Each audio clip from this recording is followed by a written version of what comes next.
After 2 decades of marriage, I found out my wife had been unfaithful. I walked away without a second thought, leaving everything behind to start fresh. It's something you never imagine will happen to you. You hear stories about friends going through divorces for all kinds of reasons, but because you trust and love your spouse, you think you're different. You believe you won't be just another statistic, another failed marriage.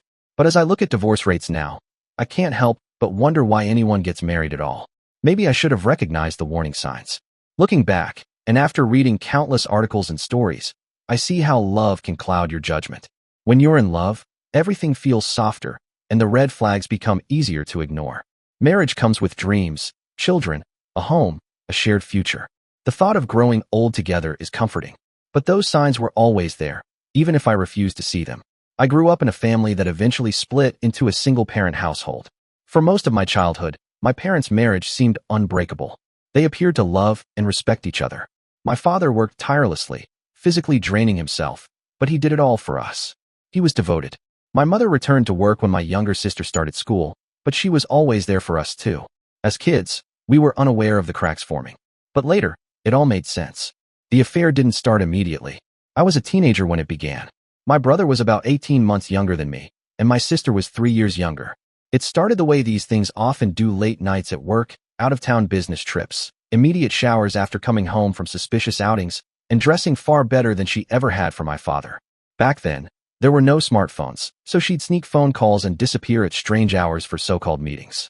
My father only discovered the affair when he came home early one day, hoping to surprise her. She had told him she was taking the afternoon off to get her hair done and go shopping. Instead, he found her car and another car he recognized in the driveway. He parked down the street, entered through the back door, and walked into their bedroom. There, he found her with her boss James Thornton in their marital bed. My father lost his temper and attacked him. James crawled out of our house, bruised and beaten. But my father soon realized that, in a world where no-fault divorce had become the norm, infidelity carried little legal weight. People say possession is 9/10 of the law, and it felt true. He tried to throw her out, packed her things, and sent her to my grandparents, but they wanted nothing to do with her after learning the truth. Her own sister refused to take her in. The house was co-owned, and she refused to leave. My father was trapped. Under the law, they had to live apart for 12 months before divorce could be filed. Before finalizing the divorce, my father made several attempts to evict my mother due to her infidelity. But adultery wasn't considered a crime, and she had every legal right to stay in the house. No-fault divorce laws can feel particularly unfair in cases like this, where one partner breaks their vows, but faces no real consequences. Eventually, my father gave up on trying to stay under the same roof with the woman who had betrayed him. He moved out and found an apartment. Unfortunately, it wasn't large enough to accommodate all 3 of us kids, so we stayed with our mother. I quickly figured out what was really going on and didn't hesitate to tell her exactly how I felt. She tried to justify her actions, but I told her outright that I would live with my father the first chance I got. My younger brother and sister weren't told the truth, so they were left confused about why our father had suddenly left. I tried to explain as best I could without diving into all the details. The only decent thing my mother did that year was continue allowing us to visit our father. During those early months, he was heartbroken. He did his best to stay strong for us, especially my siblings. But as the oldest, I could tell his smiles were forced. One night, after they had gone to bed, he sat me down and admitted that we, his children, were the only reason he kept going. He promised to fight for custody and a place we could all live together. But back then, it was rare for fathers to win custody. After the required 12-month separation, the divorce went to court. When I was finally old enough to express my wishes legally, I made it clear I wanted to live with my father. Unfortunately, my brother and sister were considered too young to decide, and despite their words, custody of all 3 of us was awarded to our mother. One small consolation for my father was that, unlike in the US, Australia doesn't award alimony. While spousal maintenance exists, it's rarely granted, especially since our mother was already employed. He only had to pay a fair amount of child support, which in Australia is more reasonable than in many other countries. It didn't leave him financially ruined. The next 4 years were tough. I resented my mother deeply, and she knew it. Anytime she introduced a new man, I made sure he knew she had cheated and broken up our family. I brought her to tears more than once. By the time I turned 16, we barely spoke.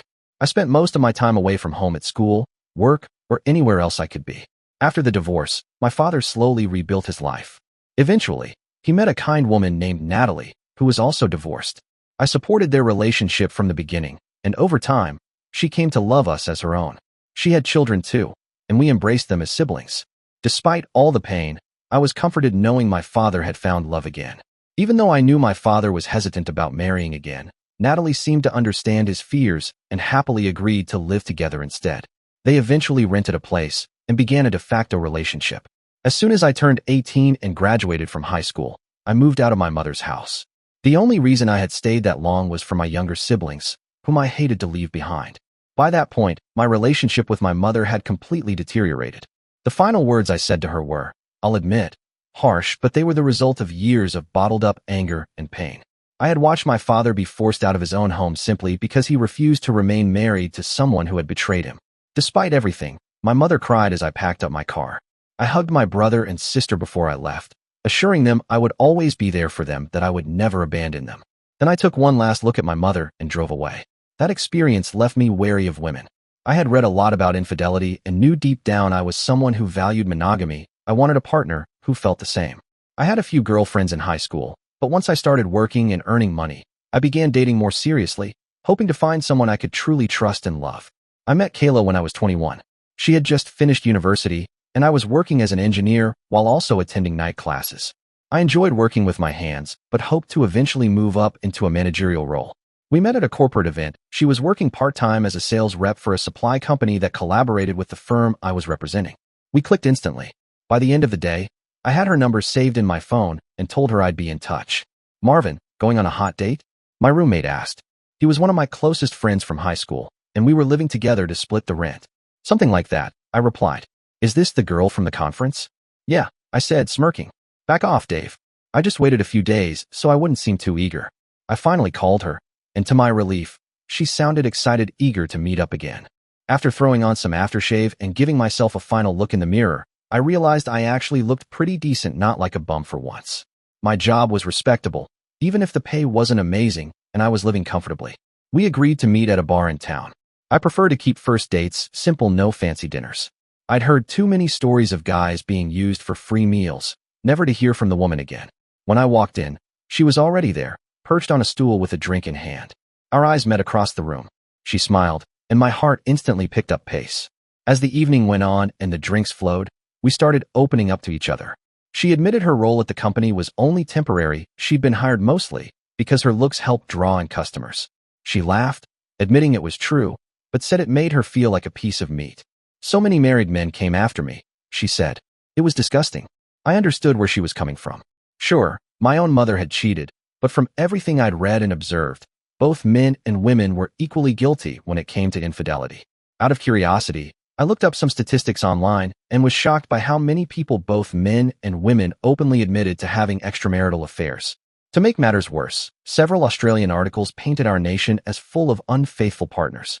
You were the perfect gentleman, Marvin, she told me, taking my hand in hers. You kept eye contact the whole time and were completely professional, at least until you asked for my number. I placed one hand over my heart and raised the other. I swear I'm single. Ask any of my friends. She smiled and grabbed my hand again. Good. I get a really good feeling about you.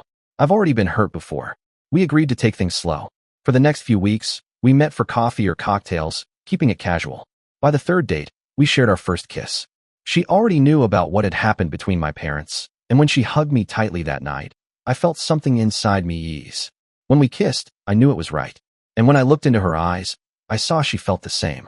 A week later, drinks turned into dinner, and she came back to the apartment I shared with Dave. Fortunately, he was rarely home, as he spent most of his time at his girlfriend's place.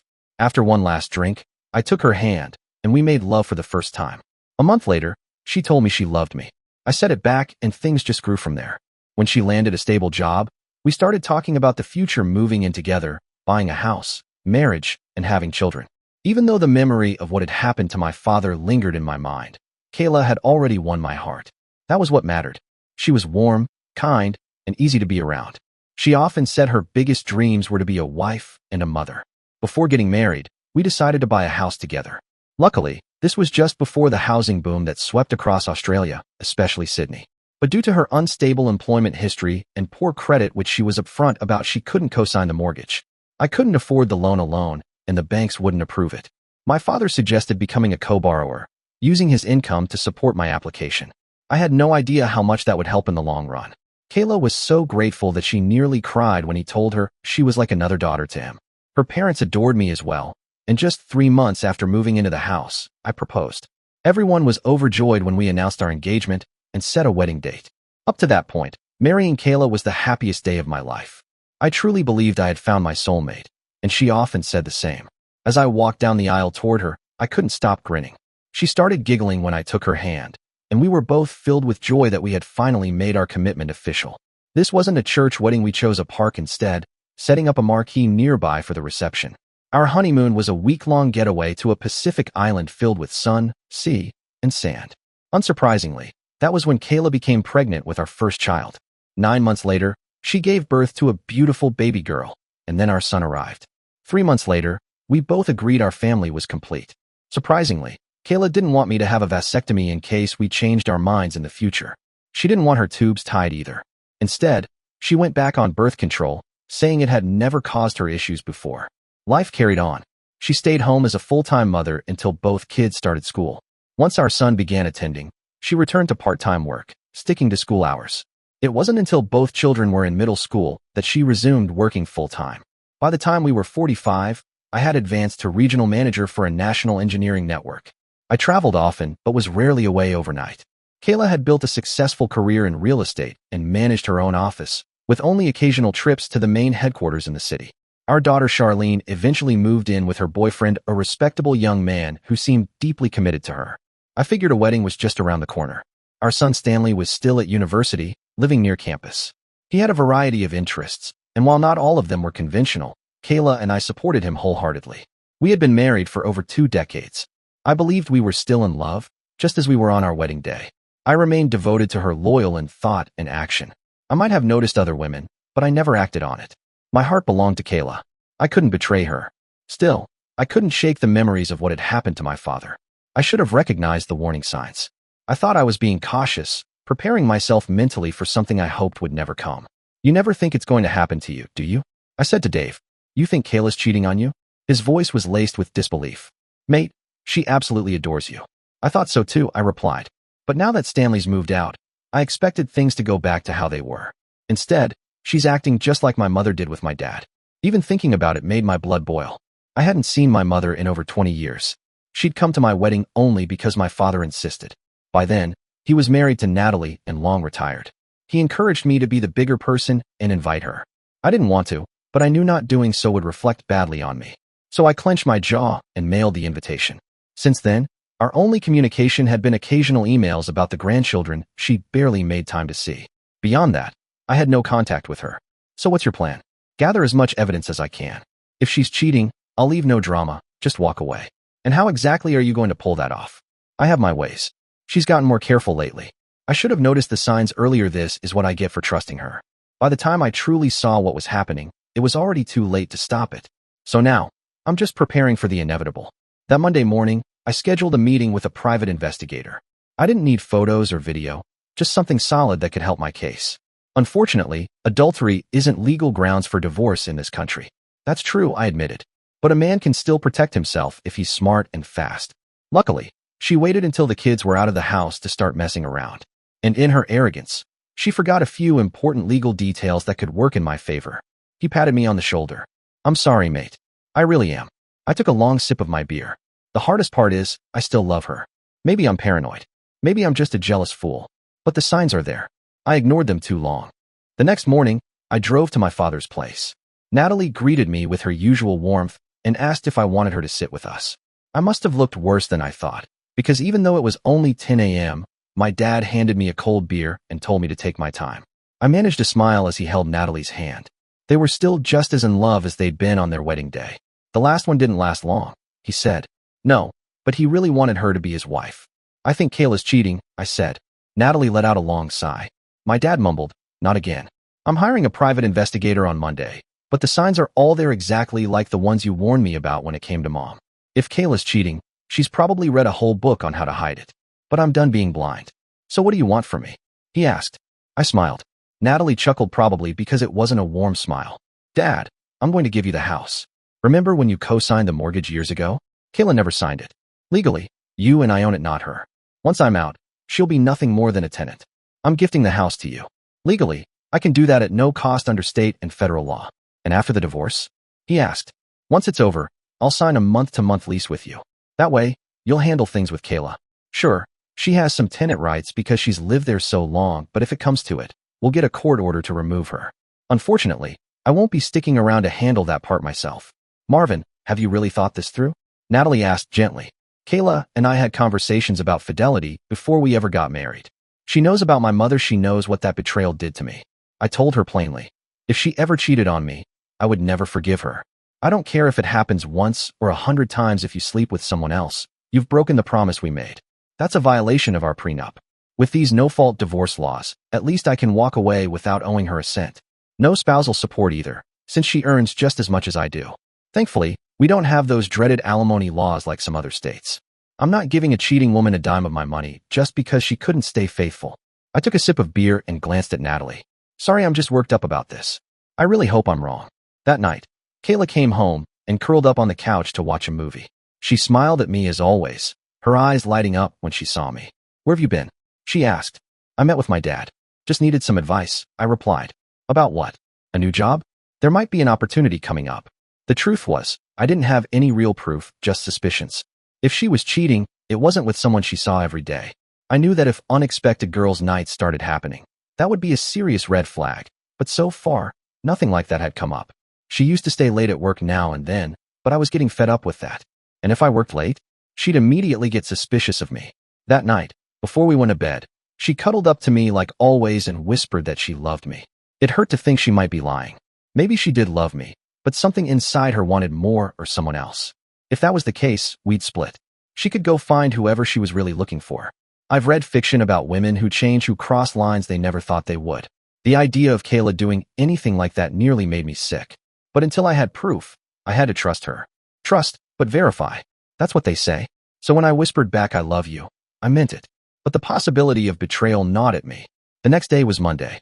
I went to work first, like always. We had breakfast together, and then I brushed my teeth. Everything about that morning felt normal. Her eyes sparkled when she said she loved me and wished me a great day. I almost felt guilty knowing I had a meeting at lunch with a private investigator to set up surveillance on my wife. After 20 years of what I thought was a happy marriage, this is where we were. When the investigator showed up, I was surprised it was a woman in a trench coat and fedora, like something out of an old detective movie. I know I look like I walked off a film set, she said with a smirk, catching my reaction. She explained the process, the services, and the costs. Then she asked about our finances. We have separate accounts, I told her, but a joint account for bills and household expenses. Why do you think she's cheating? I told her about what I saw my mother do, what my father discovered, and how it mirrored what was happening now. She listened carefully, then asked, how's your sex life? It was fine after our son moved out, I replied, but about 6 months ago, it started to decline again. I figured we were both just pushing the issue to the back of our minds. Honestly, I wish I could be intimate with my wife every night. Just because I'm 45 doesn't mean I've lost interest. Have you noticed any changes in her behavior? She asked. Yes, I replied. They're subtle, but they're there. You know the phrase red flags? She nodded, and I smiled faintly. Not enough for a full-on communist parade, but definitely enough to make me uneasy. She laid out their services, everything from phone tapping and surveillance footage to identity tracking and other more advanced methods. She was honest. Some of these techniques might not hold up in court and could tread into illegal territory. I explained that this wasn't meant to be a long-term arrangement. The truth was, unless I was completely in denial, I had no idea if she was seeing someone during lunch breaks, while working late, or if she was just slipping away now and then for something different. I had to admit I didn't know, and I wanted to.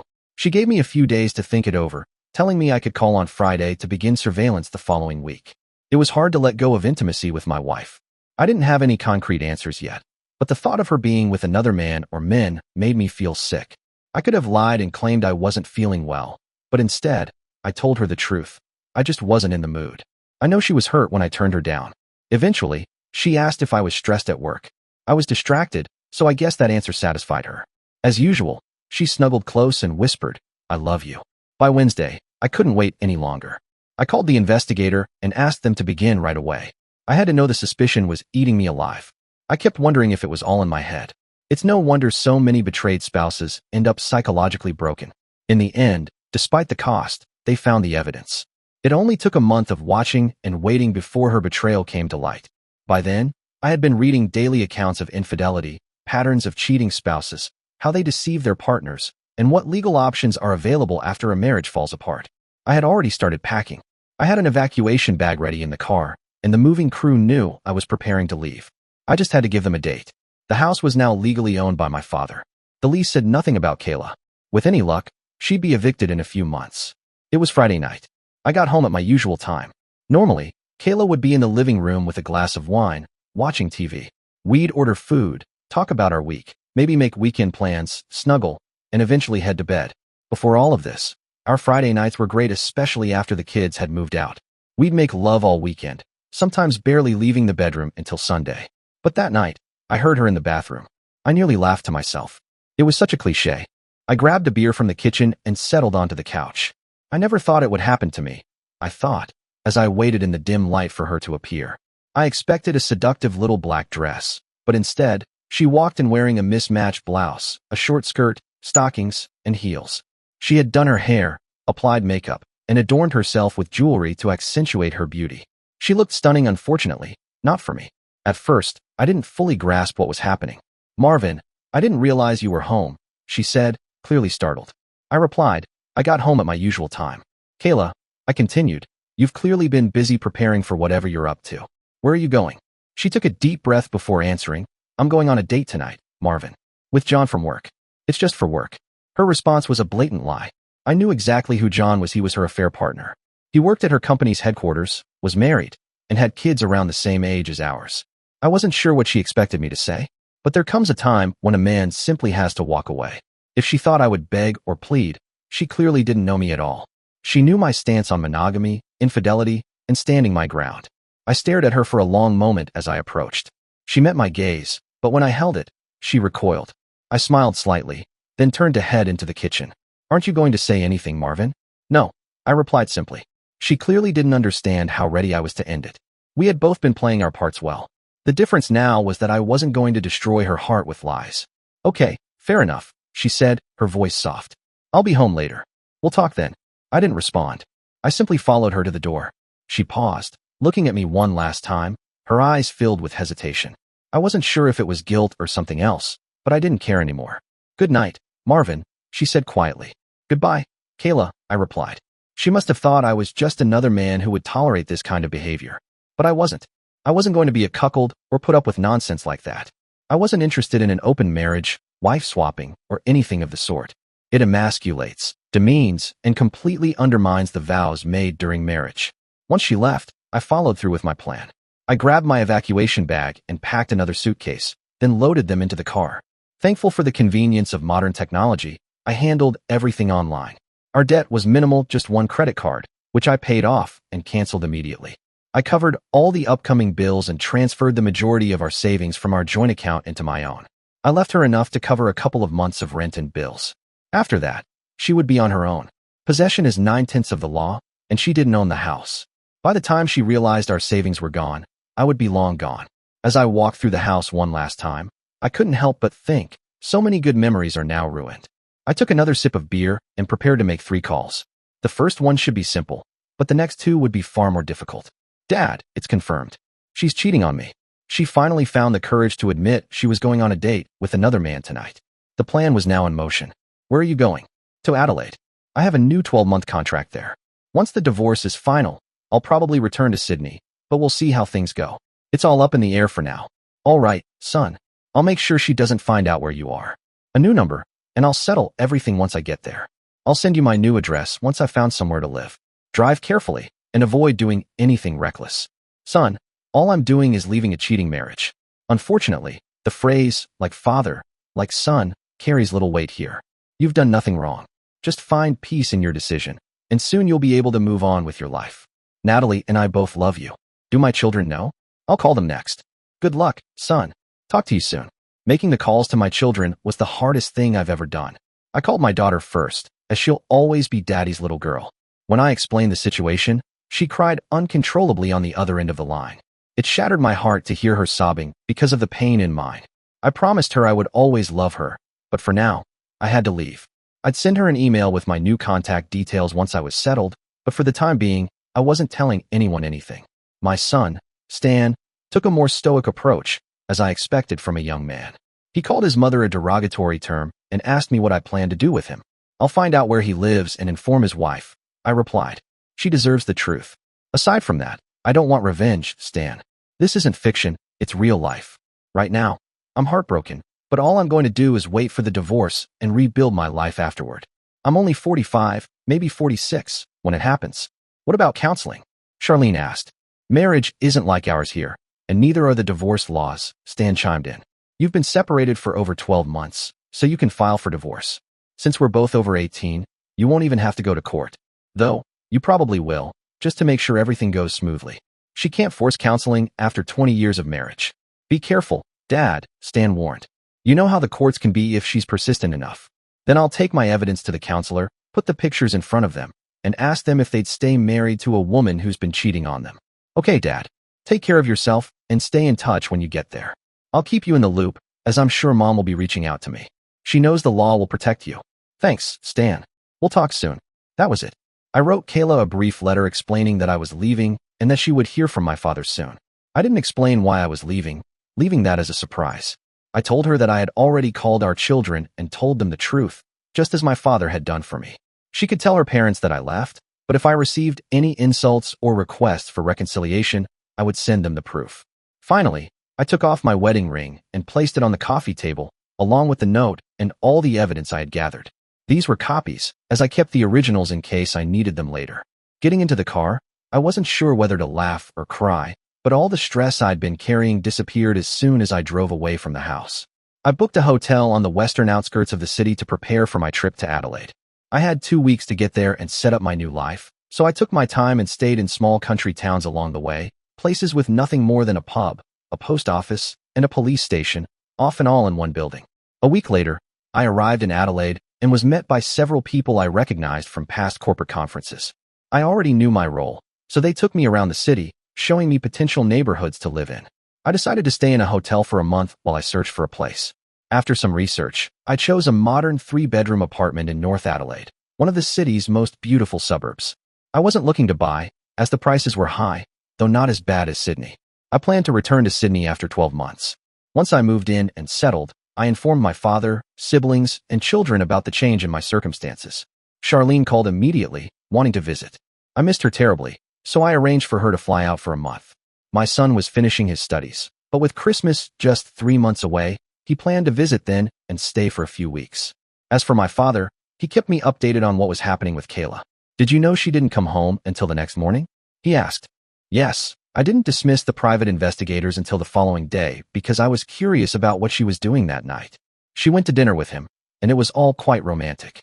Then they spent the night at a hotel in the city. There was nothing else I needed to know. I thanked the investigators for their work and paid them, as their services were no longer required. Well, I heard it through the grapevine, and also what she told me. When she got home, she found your wedding ring, the note, and the evidence. She called me, your children, and her family, all in hysterics. You obviously didn't answer your cell phone, and I know she sent you emails. Any calls from her went straight to voicemail, and I marked all her emails as spam. That was just the beginning of her problems. A week later, I showed up at her doorstep with the lease we had signed. Then, I showed her the paperwork proving my father had gifted me the house. Her face turned pale as she realized it was all perfectly legal. I gave her 3 months to find a suitable place to live, and if she didn't leave by then, I would have the police evict her. She's still living there, but I know she wants to move out. Has she asked about me? Of course. She's asked about your family, your children, your friends, even where you work. She's eaten up with guilt for throwing away 20 years of your life together. Has she explained why? Not really. She's sorry, of course, but I heard the same thing from your mother. She was sorry she got caught, not that she cheated on you. Cheaters always live in a fantasy world where they believe they're doing nothing wrong. The usual excuse is that it was just sex. I never cheated on your mother. And believe me, by the time I was in my 30s and 40s, I had plenty of proposals. But I loved her and would never go back on my vows. I got a second chance with Natalie, Marvin. Give yourself time to heal from your marriage. When you're ready, open your heart to someone else. There are millions of good women on this planet. Thank you, Dad. I love you. Love you too, son. Take good care of yourself. Work provided a distraction. I ended up traveling all over South Australia, visiting various stores and suppliers, taking time on weekends to explore the region, particularly the Barossa Valley. I realized that divorce had made me a strong negotiator, unwilling to back down unless it benefited my company. At the very least, my managers were pleased with my performance and were already discussing the possibility of me staying in Adelaide permanently. A month after I moved into the flat, my daughter came to visit. When I was waiting for her at the airport, she yelled, "Daddy," and ran to me. I embraced her tightly and spun her around. She burst into tears as I whispered how much I loved her and promised that once everything was settled, I'd come home for good. She stayed with me for a week, and although I was working, I spent most of the time at home. Whenever I had a free moment, we talked about anything and everything. She told me that her mother had been calling her nonstop, trying to explain her side of the story. I didn't want to give her the proof, but eventually, I gave in and showed her the printed report. By the time she finished reading it, she was in tears and nearly yelled at her mother about how much she hated her. It wasn't my intention to cause that reaction, but despite my promises that her mother still loved her, I had a bad feeling it would take her a long time to forgive her, or maybe she never would. The day she left was devastating for both of us. I knew she wanted to stay just to keep me company. I held her for what felt like hours before she had to leave. I never cried during the months my marriage fell apart. It frustrated me, but it didn't make me upset. But as I watched her drive away, I couldn't help but cry in the car. It made me realize how lonely I was. Yet, her visit had given me a sense of revival. I spoke with her every night, and my son called me at least every few days. My siblings knew what had happened, and my younger sister promised to visit as soon as she could. My father kept me updated on everything going on with Kayla. Even the guys from my old Sydney workplace seemed to be aware of some of the events, though they mostly called just to chat and joke around. It was 6 weeks before Christmas when lightning struck again. I was wandering through the aisles of the nearby supermarket, aimlessly passing the time. Kayla and I used to go grocery shopping together all the time. We'd laugh, joke, and act silly. I reached for a bottle of salad dressing without noticing that another woman was doing the same.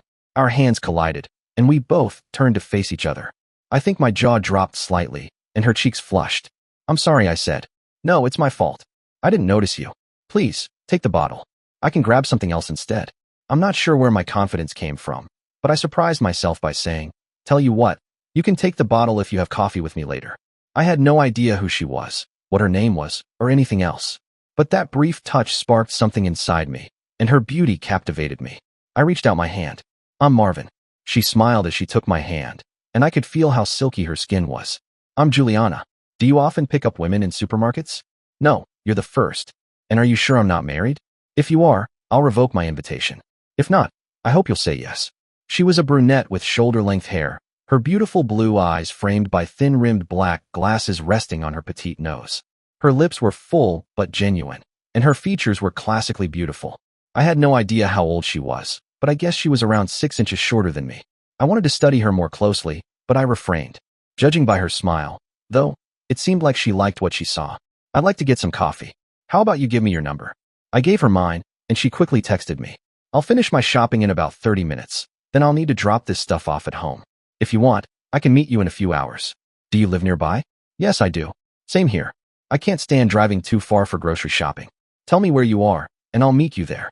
She pushed her cart forward and rested her hand on my arm. "I'll see you soon, Marvin. It's been too long since I had a coffee date." I caught the tone in her voice and met her gaze. I could see the sadness in her eyes, the same kind I saw in my own whenever I looked in the mirror. "I'll text you when I get home to let you know where I'll be." After finishing my shopping, I used the self-checkout and rushed home, unloading everything into the fridge and cupboards. Then, I took a quick bath and changed. Before I left, I texted Juliana to see if she liked the nearby coffee shop I'd grown fond of since moving to the area. She replied a few minutes later, admitting that she often visited the same place and asking if we had seen each other there before. I'll admit, I was a little nervous as I waited for her to arrive. I had dated my wife during our marriage, but this was my first real date in 20 years. She walked in, overdressed, wearing a stunning sundress. We started talking after I bought her a drink. She told me she was truly impressed by my confidence in asking her out in the middle of a busy supermarket. "But Marvin," she said, "I felt something when you touched my hand." "So it wasn't just me?" I asked, surprised. She flushed but nodded. "No, I've read about similar things before, but I thought it was just fantasy." She extended her hand to me, and we both smiled as I closed my palm around hers. "I felt it again," she muttered. I definitely felt it. We didn't delve too deep into our personal histories. It was our first date, after all. I knew her name, that she was single, and that she had once worn a ring on her left hand. She worked as a kindergarten teacher, but didn't have any children of her own. She lived alone in a small apartment, had a few close friends, and her parents lived in a nearby city. She also had a younger sister and was 35 years old. So, 45, Marvin. I don't care how old you are. I only care about the kind of man you are, she said. When she said that, I realized I had finally broken up with my wife. Noticing the hesitant look on her face, I asked if she needed another drink, feeling like an explanation might be in order. But she stopped me before I could say anything further. No, Marvin. For now, I trust you. I can see you're in pain. Is it that obvious? I replied. She smiled softly. He broke your heart, didn't he? I see the same look when I look in the mirror. She squeezed my hand again. It gets easier, but it takes one day at a time. Then weeks and months pass, and the person who hurt you fades away. You'll eventually forget them. She grinned again. And maybe one day, you'll meet someone who helps heal that heart. It just takes time. My father used to say the same thing, I said. Your father is a wise man. We finished our second drink and went outside to walk to her car. I felt uncertain, unsure whether to kiss her, hug her, or simply say goodbye. In the end, we shared a hug, and a part of me didn't want to let go. I couldn't imagine falling in love so quickly again. Neither of us seemed to want to break the embrace. Call me this week, Marvin. I'd love to talk again, she said. What about tonight? I asked, hopeful. She laughed, a playful sound that struck my heart. You're welcome to call me whenever you want. That night, I called her, and every night after that. To avoid interrupting her busy schedule as a teacher, I asked if she'd like to go out to dinner on Friday night. She said yes, and I practically danced around my apartment after hanging up. It had been so long since I felt this excited. At the seminar on Thursday, several people commented on my cheerful demeanor. Since everyone knew about my divorce, they assumed I was seeing someone. I didn't want to jinx anything, so I told them how much I enjoyed my coffee date and that I'd be having dinner with the same person. The next night, I also made it clear that I wasn't interested in going on multiple dates. I preferred to go out with one woman at a time. If it didn't work out, I'd try again with someone else. I had found a restaurant with excellent online reviews, though I'd never been there before. It was a casual dining spot, but the food came highly recommended.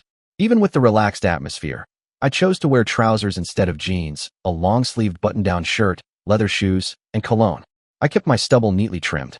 The restaurant had a bar, and I smiled when I saw Juliana waiting for me. She looked a little nervous. As she noticed me walking toward her, she stood up, and without thinking, I leaned in to kiss her. She kissed me back quickly. Wow, she murmured, pulling away. If you're going to greet me like that on our second date, I'd prefer it at the end of our first. A waiter came over and showed us to our seats. Fortunately, the booth was a narrow semicircle, allowing us to sit side by side. After ordering drinks, we started chatting about our weeks. It was impossible not to notice how passionate she was about teaching. When she mentioned wanting to have her own children, I began talking about mine. We both seemed a bit disappointed when the waiter returned to take our order, interrupting the conversation. We decided to share an appetizer and dessert, each having our own main entree. The conversation flowed easily, and I couldn't help but be captivated by her. Her face, her voice, her demeanor, it all fascinated me. She must have noticed me staring because she smiled at me several times. The dinner was wonderful with no complaints. The waiters and servers were polite without being intrusive. After dinner, I paid the bill, but she suggested we head somewhere else. I asked if she wanted another drink, and she agreed. I took her hand and led her to a bar I'd found online. It had a relaxed vibe, with a pianist playing background music. There were more booths, and Juliana had a cocktail while I sipped on a bourbon with a mixer. Marvin, what's wrong? She eventually asked. I told her everything. We shared stories about our lives, our careers, and our children. Then, I told her about my father, the issues with my mother, the divorce, and everything I had learned along the way. I explained how I discovered my wife had been doing the same thing, and how I had left. I'm still married, Juliana, but we're living separately, I confessed. I moved here to make sure the divorce goes through. I'm not sure if what I'm doing counts as cheating. I don't blame you if it does, but my marriage is over. It's just a name at this point. I'll go back to Sydney to finalize everything. And if you meet someone here, I'll talk to him about where things stand between us. I hesitated for a moment, then added, my kids are in Sydney. It's tough being so far from them. I miss them every day. Juliana nodded, and then began to share her own story. My ex-husband was a real piece of work, she said softly. When I was 19, he completely swept me off my feet. He was 25 at the time. The age gap didn't bother me, but my parents warned me about him. I didn't listen because I was in love. I didn't notice the warning signs at first. After a few months, I was shocked when he allowed me to work, but that was the only thing I was permitted to do. He gradually isolated me from my family and friends. My routine became teaching school, and then coming home to be virtually his maid. She paused, and I could feel that there was more to the story. I guess things got worse after that. Him yelling at me meant I was being disrespectful to my spouse. If I dressed nicely or came home late, it meant I was being deceitful. If I spent money on things I wanted, it implied I was irresponsible with finances. He never had a positive thing to say. It was a constant sea of negativity. I can't imagine ever wanting to say anything negative about you, Juliana, I replied quietly. She continued, her voice steady but full of pain. I realized I needed to leave. He was dangerous, and I knew one day he'd either hurt me or completely destroy me. I called my father, crying, begging for help. He came with my uncles and a couple of his friends. My ex tried to fight them off, but pushing or hitting a woman isn't the same as fighting men. My father knocked him out with one punch and tied him to a chair while they helped me move out. I went straight to the police and got a restraining order. I've been divorced for 7 years now, and he has no idea where I am.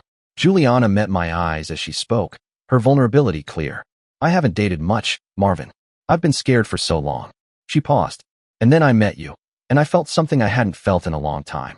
I nodded, feeling a connection that was undeniable. She got into the car, but it was clear it wasn't safe for her to drive, so I offered to take her home. We stopped in front of an apartment complex, and I realized it had crossed my mind before, even when I had been settling into my own place. When she opened the door, she paused, and I made my decision. I pulled her close and kissed her again. I had a great night, Juliana. I'd love to do it again this week. You can pick any night you want, she replied with a smile. I can cook pretty well. If you want dinner, let me know what night, and I'll bring something. I'm a decent cook too, I said. So, I'll cook first, then you cook for me, and we can compare results. What night? She asked. Wednesday, I replied. Although I expect your usual nightly calls and a bunch of messages. If you play your cards right, you might even get a surprise or two in one of those messages. What are you doing tomorrow? She asked. Nothing. Why not go to the beach? You just want to see me in a bikini, I joked. No, she said with a laugh. I just want to have a good time. When I got home, my phone pinged a few times, but I didn't check it until I was sitting on the couch with a beer in hand. The message from Juliana read, I had an amazing night, Marvin. I wanted to stay with you, but I don't want to rush things. I don't want to rush either, I responded. Bring a change of clothes with you Wednesday night. I hope you'll stay. It's too soon for anything more than just sleeping in the same bed. Marvin, I'm tired of sleeping alone, Juliana texted me. So am I replied. I'm already in bed. It's regal, but it feels empty. It didn't feel that way before I met you. I'll pick you up at 9 o'clock tomorrow morning. We'll go for breakfast first, then head to the beach. What's your favorite color? She asked. Mine's usually blue on women, but I also like black and red. I think I have the perfect bikini for you, she added. See you in the morning, Marvin. Sweet dreams, beautiful. Her final message included a heart emoji. The next morning, a honk came from outside her apartment. I knocked on her door and heard her calling me inside. She greeted me with a smile. What do you say? Got a broom to fight off the men? I teased. Her smile grew, and she disappeared briefly, returning in a t-shirt and shorts.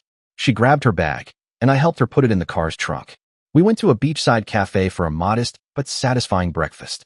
By the time we were ready to tan, the beach was already crowded. We spent the day there, dipping into the sea every now and then. Do you want to stay for a drink? I asked. I'd love to, but if I stay, I don't want to leave, she said.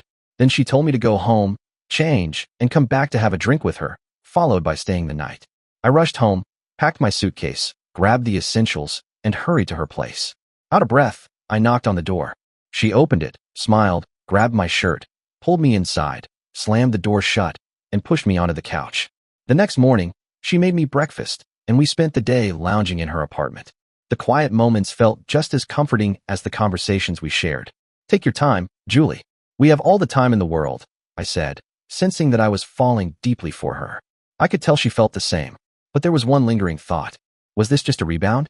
I had just left my wife of 20 years and found myself falling for the first woman I met. But I wanted to believe that fate had brought us together. There had to be a reason we bumped into each other at that grocery store. We didn't text as much during the day because she was busy, but we stayed in touch every night. The guys at work knew I was seeing someone, so I told my family back in Sydney about her too. My father kept me updated about Kayla, who was apparently about to move out. She was still looking for me, but no one was giving her any information. She thought I was still in Sydney and hoped we'd eventually meet up. Wednesday night couldn't come soon enough. Julie had prepared a delicious lunch, and the dessert she made for us really hit the spot.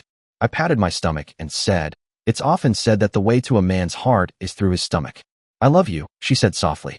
Turning to kiss her, I couldn't help but smile. I love you too, I replied quietly. Isn't it too soon? She asked. No, absolutely not, Julie. If this is how we feel about each other, then so be it. I felt it on our very first date, just sitting together over a cup of coffee. That's when I knew I'd found the man I wanted to spend the rest of my life with. And if being near your kids is important to you, Marvin, I'll come with you. Are you sure? I asked. That's a huge step. There's nothing tying me down here, she said. My parents are healthy, my sister's happily married. I'm not ready to decide right this second, but everything inside me is telling me to go with you. I'd love to meet your children. They'll be here for Christmas. Then you're all coming to celebrate with my family afterward. That night was her first time visiting my apartment. She jokingly called it a bachelor pad, but noted how clean and organized it was. She understood I'd kept things minimal because the space was just temporary.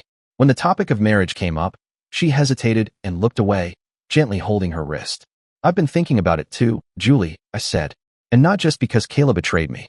Honestly, I can't remember the last time I felt this deeply about her, even before everything happened. Maybe it's the excitement of something new. Maybe it's age and perspective. But what I know for sure is that I adore you, Juliana Morris. And someday, I hope you'll become Juliana Williams. She replied in a whisper, I hope so too. For the next 3 weeks, everything was perfect. We didn't spend a single night apart. More often than not, we stayed at her place. It was cozier and more comfortable than mine. She spoke with my father frequently, and I kept my children updated, though they said they wanted to meet her in person before anything else. The week before Christmas, I called my son. I had to ask how his mother was and what she'd been up to. I told her I wouldn't be in Sydney for the holidays, he said. I think she figured out you weren't there anymore. Charlene wants nothing to do with her, won't even talk to her unless absolutely necessary. Ever since that one phone call, she's barely spoken to her. I spoke to your sister last night, he added. She's arriving in a few days. And what about Grandpa and Natalie? I asked. I'll talk to them when I'm back in Sydney. Julie will probably be coming with me. We'll need to find her a job and a house as close as possible so her commute's manageable. Are you sure you don't want to stay here, Dad? He asked. Charlene and I have been talking, and we're thinking of moving closer to you. Your sister's considering it too. Juliana was listening closely and squeezed my hand. Are you absolutely certain, Stan? She asked. You'd be leaving behind friends, family, your whole network. You're more important, he said. And believe me, when Charlene gets here, she'll say the same. Her husband will be all for it too. He couldn't stand living in Sydney. I glanced at Juliana in surprise. I still have to go back to finalize the divorce, Stan. Don't rush into any decisions.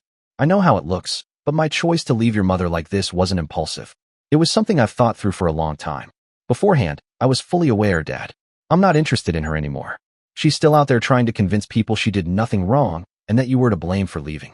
Juliana came with me to the airport that day. My daughter arrived, accompanied by her husband, Tom. But the moment Charlene spotted me, she dropped her bags and ran straight into my arms. It felt just like the days I'd pick her up from school and she'd light up at the sight of me. She burst into tears, and when I introduced her to Juliana, they both ended up crying. I glanced at Tom and could only shrug helplessly. The next day, my son unexpectedly knocked on my apartment door. Daddy, he exclaimed as we embraced. He held me tightly, and we both wiped our eyes as I led him inside to meet Juliana. He really does resemble you, she commented, and I knew what she meant. I had taken a DNA test a while back, not because I doubted Kayla's early loyalty, but I needed the assurance. Later that morning, I packed all 5 of us into the car and drove to Juliana's parents' house. The trunk was stuffed with gifts, which we brought inside.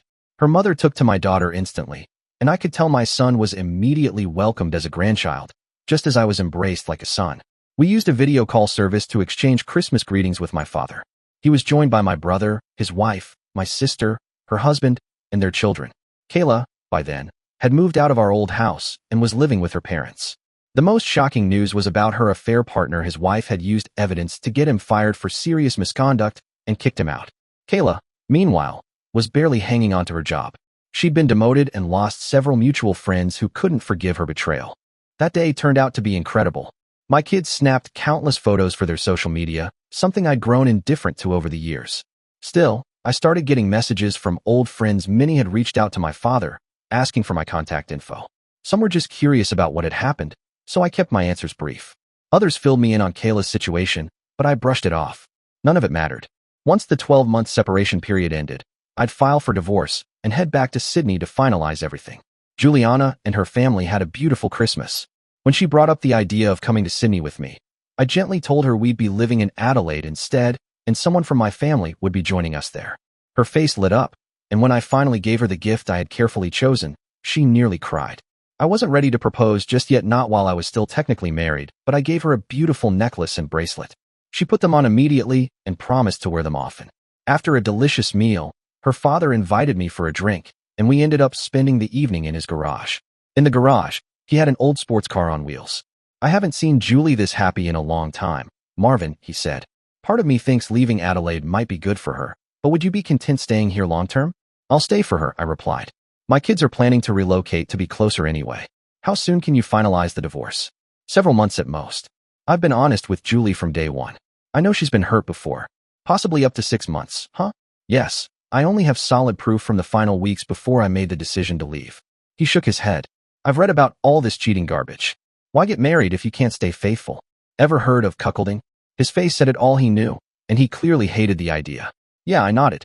Not sure if Kayla ever intended that, but it's part of the newer nonsense people use to justify cheating and call it open-minded. He scoffed. If my wife had ever asked me something like that, I'd be in jail. It's beyond disrespectful. He rested a hand on my shoulder. Julie's ex was a cheater and an abuser. She didn't even know he was cheating, but he slept with anyone who gave him the time of day. His grip on my shoulder tightened. She loves you, Marvin. Please don't hurt her. I don't think I can take another call like the one she made when she left him. He took a drink, eyes shifting away. I was a wreck, Marvin. I love her more than anything. She's my little girl. Then he smiled and started calling me son. I'd been through my own pain, and so had she. But together, we were healing. We stayed at her parents' place until late afternoon, and my daughter drove us home since I'd had a few too many drinks. Back at the apartment, the kids had already gone to bed. Juliana tugged me into the bedroom. If the night went well, I knew New Year's Eve would be one to remember. The next day, I took her to a downtown hotel for dinner and drinks. Afterward, we returned to our room where a chilled bottle of champagne and appetizers waited. Do you have any New Year's wishes? I asked. Just one, she replied. I want you to live here with me. Deal. I want you to propose as soon as you're divorced. I'm already looking at rings, I said with a smile. She pulled me closer. I want to have a baby, she whispered. We'll get married, Juliana, I said gently. We'll start a family. A few days later, my kids left. I hated watching them go, but when I mentioned staying in Adelaide and suggested they consider moving too, they promised to explore their options. I called my dad to let him know. He told me to do what was right for me and that he was happy with Natalie. He'd visit whenever he could. The following months were pure happiness. I signed a lease and moved in with Juliana. It wasn't a fairy tale, it was real life. But I couldn't remember ever feeling more content. We built our lives together, every step of the way. She knew my divorce was imminent, and though it sometimes weighed on my mind, we both made a promise to talk openly about any issues and never give each other a reason to feel mistrusted. Life with Juliana was incredible. We were inseparable, and just being near her made me feel like a better version of myself. She inspired me to grow, and in her eyes, everything seemed right. Juliana, in turn, gave me such deep and unwavering love that by the time I was preparing to return to Sydney, I had already purchased an engagement ring. She was more anxious than I was about the trip, knowing that unresolved matters could still arise. At the airport, we were welcomed by my father, siblings, and children. We stayed with my dad while the final steps of the divorce played out. Although I had already filed the necessary paperwork, my lawyer soon informed me that Kayla was trying to contest the divorce. Sitting beside Juliana in my attorney's office, I was stunned to hear she was putting up resistance. I haven't seen her in a year, I told him. I followed everything by the book. I can prove I've lived in Adelaide for the past 12 months, and that she hasn't been with me, or even in contact. That's all true, he replied. But she still has the legal right to contest. No judge will entertain her objections, and you won't be forced into counseling. I'm assuming Juliana is your partner? Yes. Kayla cheated on me, which was the original reason for the split. But now I have an even stronger reason to end the marriage, I said. As soon as it's official, I'll propose to Juliana and we'll get married. We plan to have children together, Juliana added. All right, the lawyer said. I'll speak with her attorney and find out what she's hoping to accomplish. There's little she can do, but a clever lawyer might try to cause delays. 3 days later, I received word that Kayla had agreed to sign the divorce documents, making it a joint petition on the condition that I spoke with her one last time. I talked it over with Juliana, who supported whatever decision I made. My lawyer also encouraged me to go through with the meeting to finalize everything smoothly. My father chimed in too. You're with Juliana now, son, he said. You're building a new life, starting a new family, and your kids will be joining you in Adelaide. Are you still angry with Kayla? Not really. I've moved on, I admitted. I think you're still hurt, he replied. But if she wants to speak, just let her. Listen, then leave it in the past. All right, I'll speak with my lawyer and get it scheduled. The following week, we were in court. My lawyer explained that once the meeting took place and Kayla signed the paperwork, the judge would grant the divorce. 1 month and 1 day after the decree, I'd be legally free. I hadn't laid eyes on Kayla since the night she left to meet the man she cheated with. She was already seated when Juliana and I arrived. My lawyer explained that Kayla and her attorney were waiting in the conference room and that only those involved should enter. I took Juliana's hand and led her, along with my attorney, into the room. Kayla looked up, visibly startled to see me walk in with another woman. I barely glanced in her direction. I guided Juliana to an empty chair and pulled it out for her, as I always did, ensuring she was comfortable before taking the seat beside her. My lawyer sat to my left, and I gently took Juliana's left hand in mine, placing our joined hands on the table in plain view. She slid her chair closer until our sides touched and rested her head softly on my shoulder. Only then did I turn my attention to Kayla. Truthfully, she looked exactly as I'd expected. I'd heard often enough that life hadn't been kind to her since I left, but I felt no sympathy. She made choices that led to this moment, choices that cost her everything. She hadn't spoken to our daughter in over a year. Our son barely tolerated her. My entire family cut ties, and from what I'd heard, even her own family was disillusioned, though they accepted her only because my father had forced her out of the house. "All right, Kayla," I said calmly. "Say what you need to say so we can finalize this. I have a life to live, and you're part of the past now." She looked at Juliana and asked softly, "Who is she?" "That's Juliana Morris," I replied without hesitation. "As soon as the divorce is finalized, I'm going to propose to her. One day, she'll be Juliana Williams." Juliana smiled and added, "And of course, I'll say yes. I want nothing more than to be his wife and the mother of his children." I gave a small smile, but kept my eyes on Kayla. "Once she says yes, we'll plan a simple ceremony. With any luck, she'll be pregnant by the time we're married." I knew my words cut deep. The pain in her eyes was unmistakable, and though I recognized it, I didn't feel sorry. She'd earned it. "You moved on fast," she said. "I wasn't the one who cheated, Kayla," I answered. "You were. I left behind proof. You never explained yourself. I walked out that night, and you didn't try to stop me." "I didn't think I needed to fight," she murmured. "You were my husband." "That's right. But in the end, you weren't worth fighting for," I said coldly. "You betrayed me. After 20 years together, you threw it all away. We talked often about fidelity and commitment. I told you, if you ever acted like my mother, I'd walk, and I meant it. You made my decision easy. Do you even regret it?"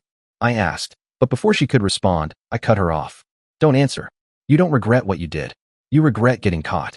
You regret exposing the truth that our marriage was a lie, and you were no better than my mother." Her lawyer cleared his throat, perhaps trying to interject. I shot him a warning glare.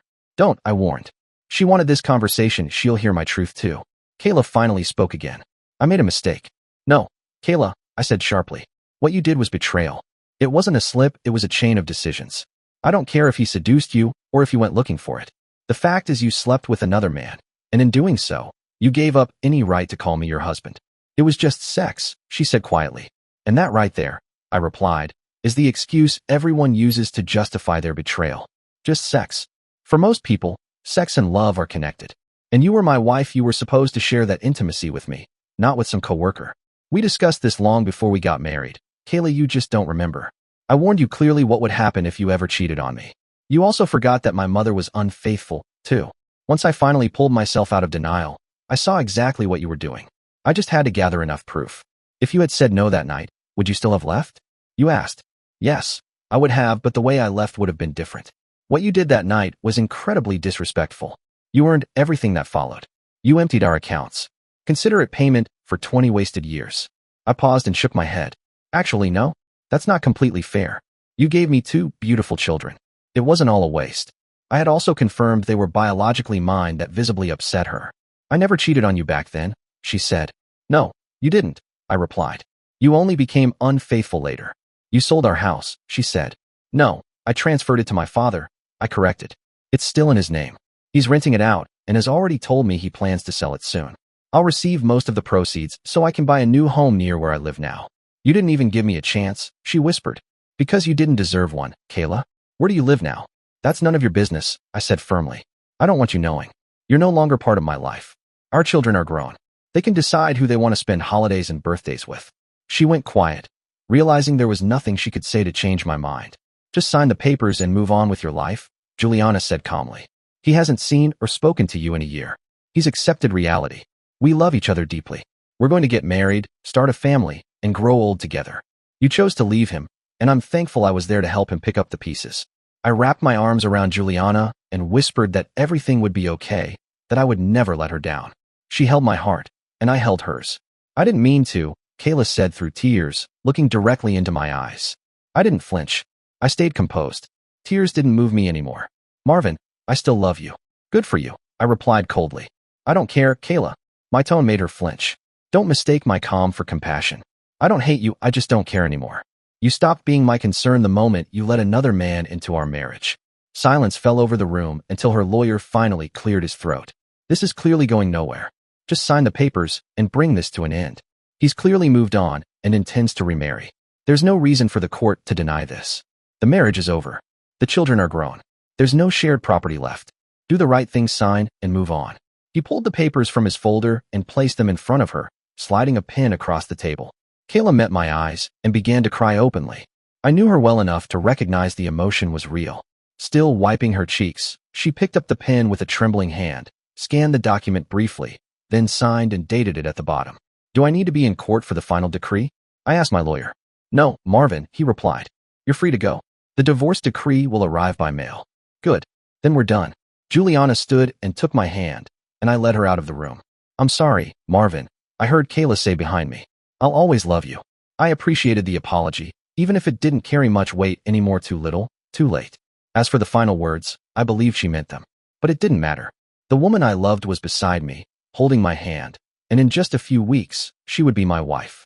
Outside, we met my father, Natalie, Stan, and Charlene at the cafe.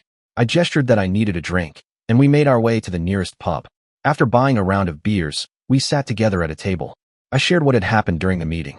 Emotions ran high, and they became misty-eyed as I admitted that most of the conversation was me finally getting everything off my chest. How did she look? Charlene asked. She looks her age, I answered, if not older. Definitely an upgrade. Juliana whispered into my ear with a smile. Did she sign the papers? My father asked, already nodding as if he knew the answer. We raised our glasses and toasted, taking long sips from our beers. I went through the same hell with your mom, he said. I believe what Kayla told you. She tried telling me the same things. She wasn't blaming me, just making excuses. She said it was because I worked too much, I replied to Stanley. Classic excuse, he said. It was just sex, right? What is it with some unfaithful women using that line? Charlene asked aloud. I married my husband, and I would never consider stepping out. If I want something, I go to him and make it happen. She paused and blushed, realizing she'd just said that in front of both her father and grandfather. We exchanged amused glances and broke into laughter. Well said, girl, my father chuckled. That's something to live by. Your grandfather doesn't stand a chance, Natalie teased. But if he ever needs a little help, he knows what's out there. Natalie, Charlene exclaimed, embarrassed. He's my grandfather. He's not dead, and neither am I, my father shot back. I'm 65 and still fully capable. Natalie laughed, shaking her head. We met later in life, but we made a promise to treat each other right. We both came out of marriages destroyed by infidelity. I'm just glad it's nearly over, I admitted. I hate being part of another divorce, but like I said in that room, infidelity is a deal breaker. Fair play to those who can work through it. But maybe if the kids had been younger, I would have felt trapped. I looked over at my father and added, even so, it wasn't easy. But he stood by me the whole time. We stayed in Sydney for a few more days so I could talk with my family about their plans. Charlene and Tom were quick to agree to visit Adelaide. Stanley was still considering, but leaning toward joining us. My sister surprised me by coming to dinner alone. That's when I learned her marriage had also come to an end. You can stay with us while you figure things out, Juliana offered. Any family of his is family to me now. You're welcome with us. I'm selling the house here, and we're going to make a good profit, I explained. Housing prices in Adelaide are much more affordable, so we'll be buying a spacious home with plenty of room for the kids. Juliana smiled, took my hand, and placed it gently on her stomach. I'll be carrying our first child soon. How many do you want, Marvin? As many as you want, Julie. I love being a father. A month later, the divorce decree arrived. My marriage to Kayla, who chose not to keep my last name, was officially over. I never heard from her again. Rumor had it she left Sydney within 6 months of the divorce. Stanley, the only one still in touch with her, told me she had moved north to Queensland to start over. Eventually, I stopped asking, and he stopped updating me. I simply didn't care anymore. 2 days after the decree came through, I proposed to Juliana on the beach, surrounded by our families. She was so overwhelmed with emotion she could barely speak, but she nodded through happy tears as I slipped the ring onto her finger. 6 months later, we were married on that very same beach, just a few hundred meters from our new home. Juliana's baby bump was unmistakable as she walked toward me in her gown, glowing with happiness. Her father gave her hand to me, and we couldn't stop smiling as we turned to face the celebrant. I'm now 1 year away from retirement, and my life has never been better. Juliana and I have been married nearly 20 years, and our love is just as strong as it was the day we met. From our first date to all the moments that led up to our wedding day, it's been a journey full of meaning. 6 months after we settled in Adelaide, both my daughter and son relocated here too after a visit to Sydney. My daughter and Tom are still happily married and have given us 3 wonderful grandchildren.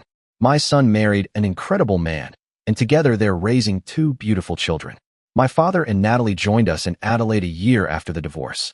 He spent nearly a decade with us before passing peacefully in his sleep. Natalie was devastated, and we insisted she move in with us immediately. She was hesitant at first until she saw how big the house was. We eventually built a granny flat for her so she could have her independence while staying close. My sister moved in with us shortly after her own marriage fell apart. Like me, she'd also experienced infidelity. Her ex didn't fight when she took the children. We helped her get back on her feet, and within months, she married one of my close friends and co-workers. They've now been married for 15 happy years. My brother stayed in Sydney and remained the only one who kept in contact with our mother. At 60, I learned she had passed away. We hadn't spoken in nearly 4 decades. When I heard the news, I felt no sadness.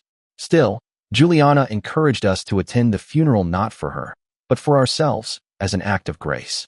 We all traveled to Sydney together. I was surprised to find that she had remarried and embraced her husband's children as her own. They were aware of our existence, but stunned to learn she had been estranged from 2 of her 3 biological children. We could have explained the estrangement, but a funeral wasn't the time or place. We simply said we were there to pay our final respects before heading back home. Within the year, my brother also moved into our Adelaide home. Juliana and I eventually had 4 children, 2 boys and 2 girls. My older daughter and son were thrilled to have younger siblings and often volunteered to babysit. Though Juliana and I didn't go out often, our love remained deep and unwavering. We cherished each other's company, never went to bed angry, and our life together is just as full and joyful now as it was the night we first became intimate. Looking back on that period during the divorce, I know there were people who probably thought I should have tried to reconcile with my ex-wife. But what would have been the point? My silent departure left her with more pain than any confrontation could have. I remained quiet for a year before coming back to finalize the divorce. She knew exactly how I felt about fidelity and still chose to violate that bond. I don't fault those who choose to reconcile after infidelity. That's their path. If someone finds it in themselves to forgive, that's a personal strength. But I've never believed trust can fully be rebuilt after it's broken. Suspicion and resentment are bound to linger, and in many cases, divorce becomes inevitable. So I took another route, not one of vengeance or destruction, but one of quiet finality. I walked away and didn't look back. That decision led me to Juliana, my true soulmate. I still believe that running into her at the supermarket was fate. I'm not religious, but I'm sure some ancient cultures had gods of destiny who would have approved. Are you ready, Marvin? I turned to see my wife standing there, radiant in a red ball gown. You've still got the magic, I said with a smile. Any word from the kids? They're either on their way or just about to leave. And the little ones? They'll be fine for one night unless they burn down the house. Then we have time to enjoy ourselves. Yes, we do. I adore you, husband. And I love you more, my wife. Here's to years of happiness. I certainly hope so. I'll let the kids know they won't be staying long. They'll understand why. Dear listeners, please share your thoughts in the comment section below and don't forget to like, share, and subscribe.